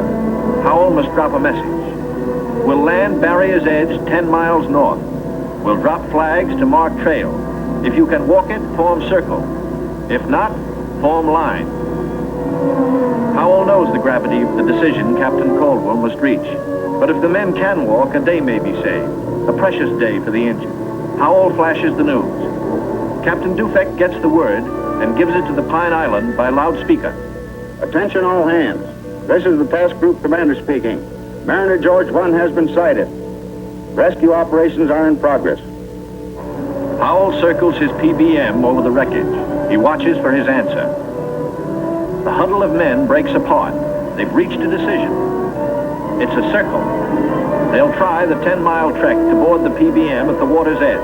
Howell's crew have the relief gear ready now for the men below. Cargo chutes float the heavy packages down. First aid boxes, rations, skis, blankets. For men hungry, cold, hurt, and losing hope, the chutes are as lovely as shining stars. Symbols of life restored, of return to families who've been waiting and praying. Now to mark the trail. The PBM's crew have hundreds of flags, each weighted to land and stay upright. If fog should again close in on this desolate coast, there must be no second disaster, no wandering from the road to rescue. The survivors follow the trail markers. 5 able to walk, 1 on a sled, 10 miles to go. These men are marching out of the shadow of death into the sunshine of life.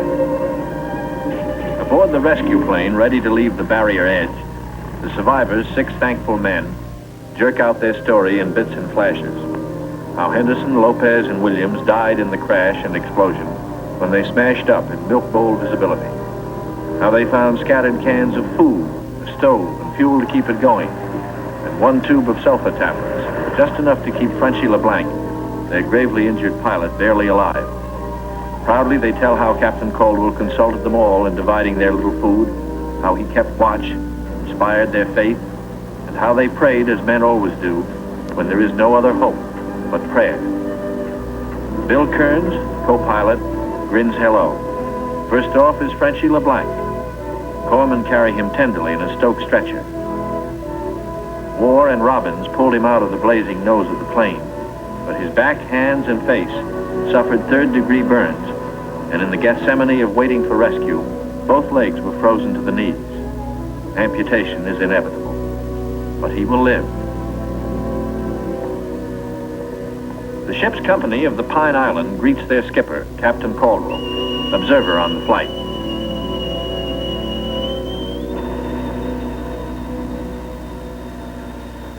He says no ship ever looked so good to him as his own command, as again he sets foot on her decks. His executive officer greets him with sincere affection. Captain Dufek warmly welcomes the survivors. Co-pilot Kearns, his broken arm in a sling. McCarty, photographer. War, the radio operator. And smiling Shorty Robbins, the motor mech.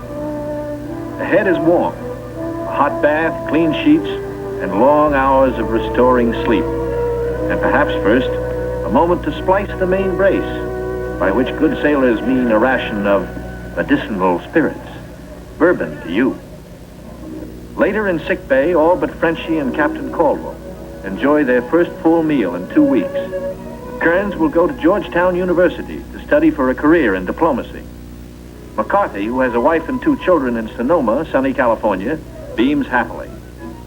Robbins, who was the wheel horse in those desperate days, figures to keep on flying. He still loves it. And War knows that he will marry his school teacher sweetheart back in Reading, Pennsylvania.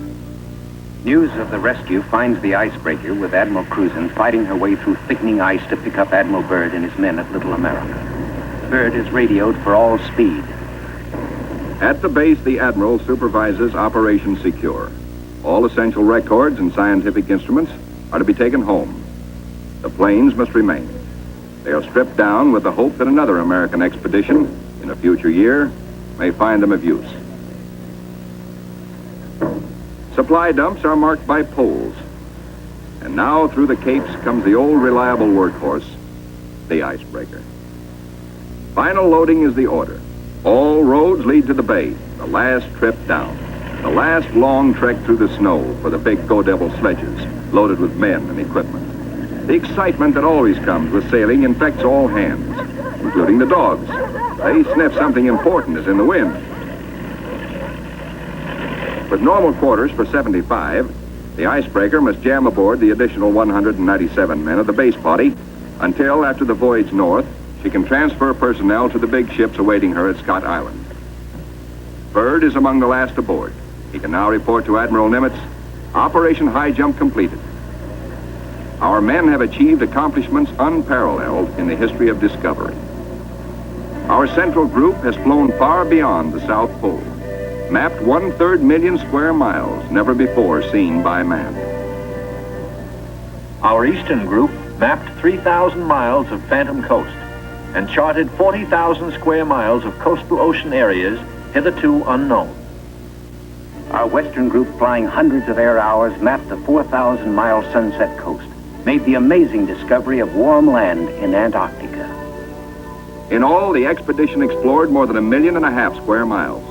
Our scientists, by use of the radar magnetic detector, have pinpointed fabulous treasures and resources of great significance for all mankind. The men who did the job, Navy, Army, Air Corps, Marine Corps, Coast Guard, and scientists, are going home.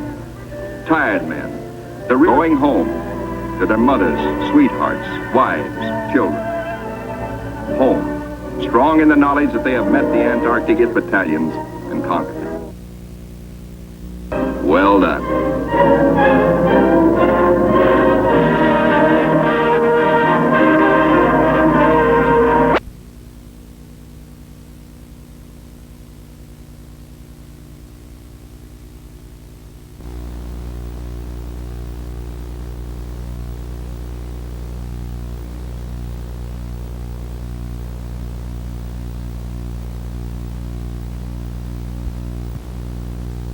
So my question is, do you remain with an impression that he may have been talking about a hollow moon with major installations inside, or it was just a dugout, tunnel, and underground base, underground city type of a thing that the Earth government have done on the moon?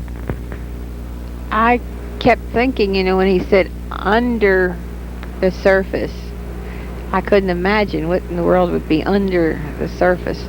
Oh, he says there's plenty of room. That seems like there was plenty of room, but I don't remember him saying anything in particular that it was hollow. He says plenty of room. It's like he would tell me up to a point. And when he saw that my gears were in gear, he kind of, if I gave the impression that I almost understood, and not fully understood, it was like he would go on. But as soon as I comprehended 100%, then it seems like he would stop. So sometimes it was like a little act between me and him. So I get more information by saying, oh, is this what you mean, or that? And I knew full well what he meant, you know. Can we check what is the time of the counter, what the counter is pointing right now? 1 hour and how many minutes?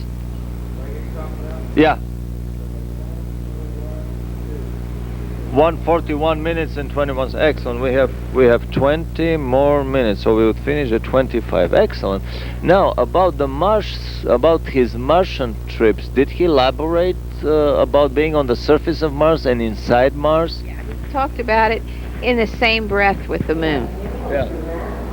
And he says there were several of us that have gone up. I said, did you have to really be something special to be chosen? He says, we're all special. You know. We were all special. Did he mention how they went there? Did they go there by a rocket, by a spaceship, by a flying saucer? I'm sorry, by some teleportation technology? Well, at the time, the way he explained to me, it was incomprehensible. It didn't seem to be a mechanical way of going from point A to point B. He says it's incomprehensible. So this is basically a teleportation explanation that a material object in point A is turned into beam of light and transported to point B where it is materialized. I just thought of something, and first thing I said, and I was very liberated, I said, are there women up there too? He says, of course. You were probably asking about Earth women. Yes, Earth women, yeah. Which means that there are families and there are children being born there, and it's a full-fledged colony. It's a survival civilization already established on the Moon and Mars. Or at least women scientists or whatever they did, you know. I'm sure they didn't have women up there just to serve them coffee like they do in the offices here. Marina would love that. Being inside Mars, I mean, let's finish off first with the surface of Mars. I remember this fictional film where government agents with the briefcases, with the wood and two-piece suits. They seldom wear three-piece suits. This is more of a British tradition than here. But anyway, this is my little observation as a foreigner. They would go to a teleportation installation and stand upright with a briefcase, and a beam would come and they would be teleported to different planets. I wouldn't be amazed. Actually, the more I think about these things, the more I realize that this could just be the case, that there is a secret or many government installations where they teleport important people back and forth between the planets, which is not that different anyway. Teleportation from an orbiting saucer to a planet is even more difficult, although the distance is shorter, because teleportation without a receiver station is more difficult. If you have a transmission and receiver station, basically a two-way stations on both ends of the beam, then it is a much simpler game to do.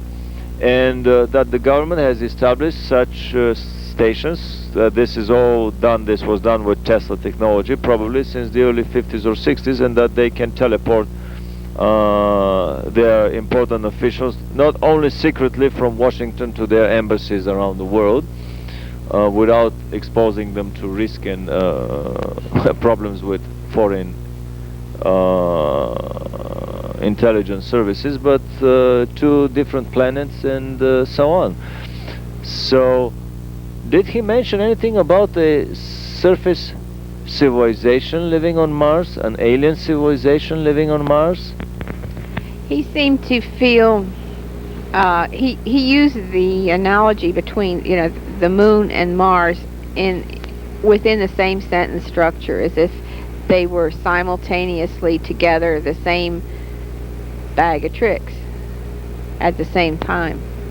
Yeah, because with such planet-to-planet teleportation technology, whether you go to the Moon or to Pluto or Neptune, basically it's the same business. It's done in a second, in a split second probably. Now, to the underground of Mars, it's very interesting because Al Bielek and the revelations from him coming through the book, the Montauk Project, which we showed to our audiences in the previous interview we did with Al Bielek, the third underground interview with Al. He was talking of him and his brother Duncan going to Mars, inside Mars, into huge underground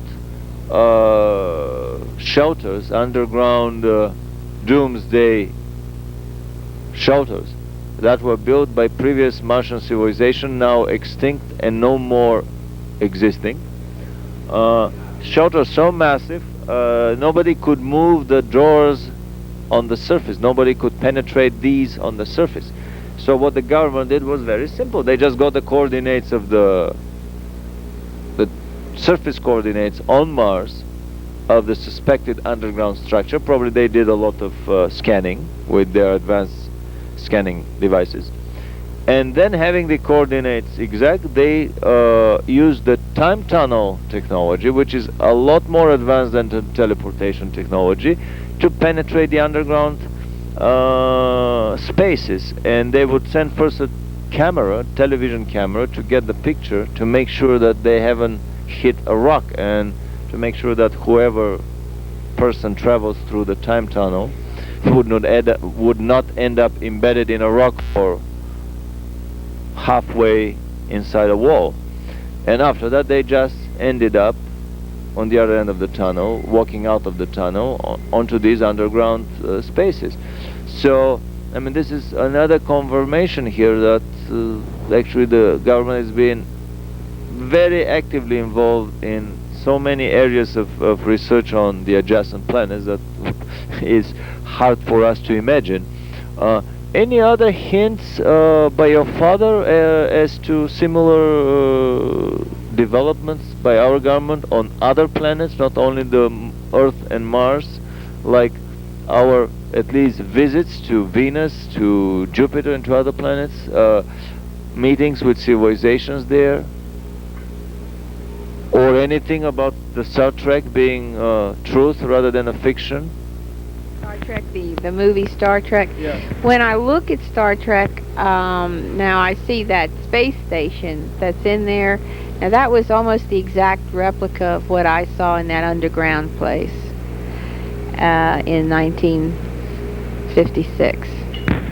That was probably a space station that was already built and operational in 56, which means that I don't think that it is with saucer technology that the Americans captured by the Germans.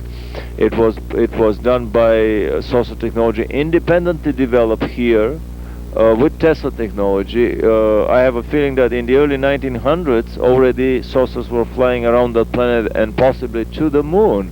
The British would never relinquish, if they went to the moon with their hybrid gun, rocket, and anti-gravity technology, as I've been explaining in one of our videotapes available from us. Then they have been pursuing this with more advanced anti-gravity saucer technology in the early 1900s. Now, when your father materialized to you in your bedroom, what year was that, and how many years after his death was that? It was a few months after his death, supposed death. It was a Memorial Day weekend in 1962. Now, he died on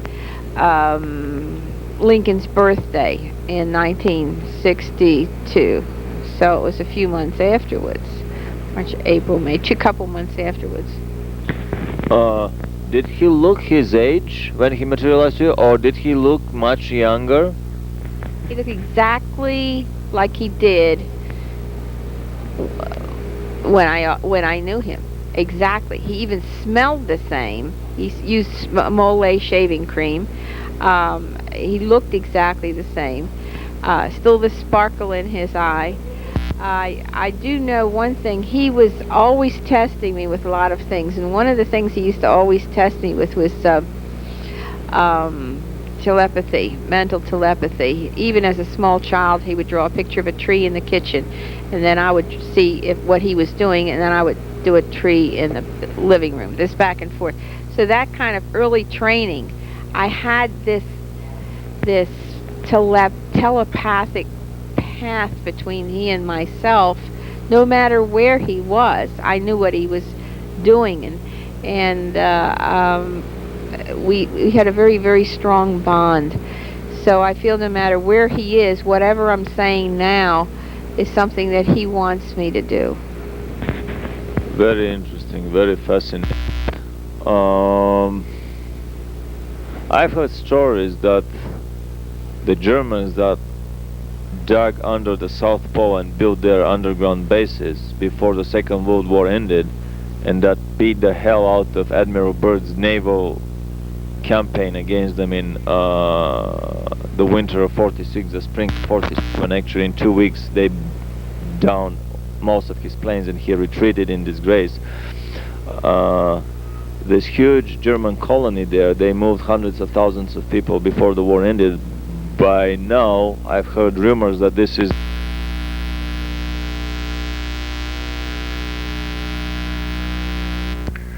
This was a very mysterious buzz that appeared only over this portion of the tape, inexplicably why. So now I am basically repeating the story of the German underground South Polar colony. The wildest stories are that there is a city called New Berlin that has 2 million inhabitants, the center of the German colony there. This is what has been developed after the hundreds of thousands of people were moved during the Second World War. The German elite basically lost the European war in order to win the South Polar War, in secretly preparing for 2 years for the awaited American attack, and when it came they beat Admiral Byrd in just 2 weeks with their way more superior technology that they had there. They've been engaged primarily in space exploration, flights in the solar system and beyond, and genetic experiments to create a new super race, a new master race, to create their dreamed supermensch. I've discovered witnesses that have seen German documentary films from the World War II concentration camps of horrific genetic experiments with hybridization between humans and animals, living, walking, breeding hybrids, half human, half animal. So basically for half a century after that the Germans continued in this direction, and in this large city that they have there underground, the city fittingly called New Berlin, they've been basically evolving the new super race that is quite more advanced and has very little in common with the race that lives on the other part of the planet.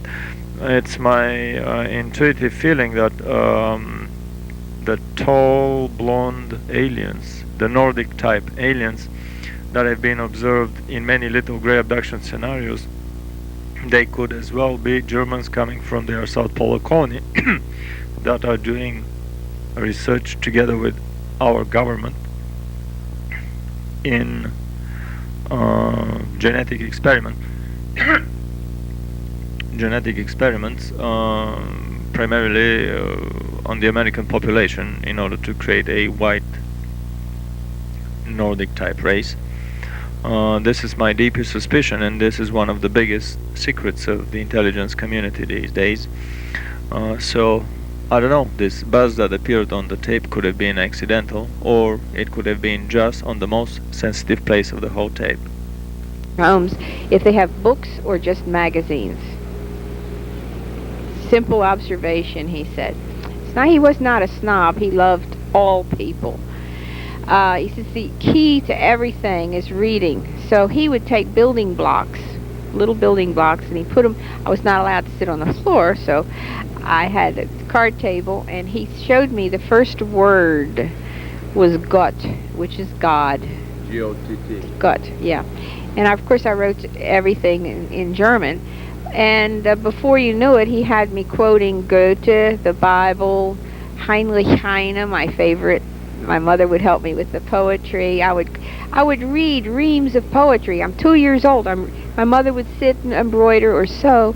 She says, read me from Heinrich Heine, or whatever you like, you know, your favorite poems. So they were very long, elaborate poems, and it was a lot of practice. Or I'd read the German newspaper or whatever my parents were suggested, which they always suggested what I liked. You know, they knew what I liked. So I learned to read at a very early age. I also learned to write at an early age. What age were you when you learned? 2. We can see here some quote similarities with the American public education system. We can imagine the tremendous discrepancies between the special education the children of the elite get and the artificially watered down and moralized education that the general public in America is getting from the public schooling system. It is meant, we can understand obviously, to assure that these that are in control and in power would always remain in control and power, and that very seldom, if really, a person must be really a genius, his soul must be the soul of a genius in order to overcome the American education establishment, and despite the education he is getting from there, to be able to reach to the highest levels of management and science and technology in this country. I give you a perfectly good example. We have 5 more minutes here, so I would be glad if you can think of kind of a summarizing or wrapping up thought about, I mean, I've had 2 of the most wonderful hours in my life. Through my brother, who is a born psychologist, I've learned through him to kind of interview people for myself, to open up their book of life and to read through the book and to make them feel special, to feel that you have a sincere interest in them and not the superficial "how are you doing" interest. And I'm always amazed at the incredible treasure of information that you can get out of anyone, not only of the special children of the scientific elite, but even of a normal truck driver. I mean, you can talk to a truck driver and get incredible scenes and happenings of his life and so on. But I think the information that we got today here has been so fascinating. Information that one can never read in the papers, that I haven't even imagined has existed. But you know where you got the information from, Vladimir? You didn't get it from my ear, you got it from my heart. And that's the way you interviewed. I saw the pictures of my life come back, like I'd look away and I'd see the pictures of my life and my father. And I'm doing this, you know, really for the world to know that there are other sides to human beings, and you can't always criticize a person because they're Russian or German or American, or criticize your flag or your country. But once in a while there is this wonderful person that emerges quietly, like my father, and sees the world in a different light, and it affects not only me, it affects my daughter's generations, maybe people that listen to this. There's no such thing as a 2-year-old that can't understand, you know. And I raised my daughter that way, and my grandson is raised that way, and they could read also at age 2. Fascinating. So I think this whole interview is in memory of your father. Yes. What were his 3 names, his full 3 names? Friedrich August Küppers, or Friedrich Wilhelm August Küppers. In memory of diplom engineer, Herr Diplom Engineer Dr. Friedrich Wilhelm August Küppers, as would his full German title be. May he live and work in peace and fruitfully, and we all will be following his life path wherever is he. Yes, if we meet again, then I'll say my hat's off to you, Dad. You did what you wanted to do. Fascinating. I would like to come to your home and videotape some of the memorabilia, photographs, diplomas, anything that would bring some substance to the film, and later on we can edit it more professionally. Right now we are distributing all the films that we've produced from the American Academy of Dissident Sciences, unedited version. I leave 30 seconds at the beginning for the title frame, and then we have the whole unedited version until the cassette stops. I think that we are about here, if I can see well. We are approaching the 2-hour limit. Do you have anything else as a final comment, as a final remark before we conclude? Well, I remember one of the comments that he made. He says it's not always what you see in life, it's what you don't see. That is important. That's important. Yes. That's So let's conclude this fascinating interview with this advice, this wisdom from Herr Dr. Kuppers. In whatever dimension he might be, with his brave, valiant fellow scientist. Let's remember that it's not what we see that is the most important thing, and let's dig out deeper and try to discover for ourselves and for the whole civilization the real depth and magnitude and dimension of the secret government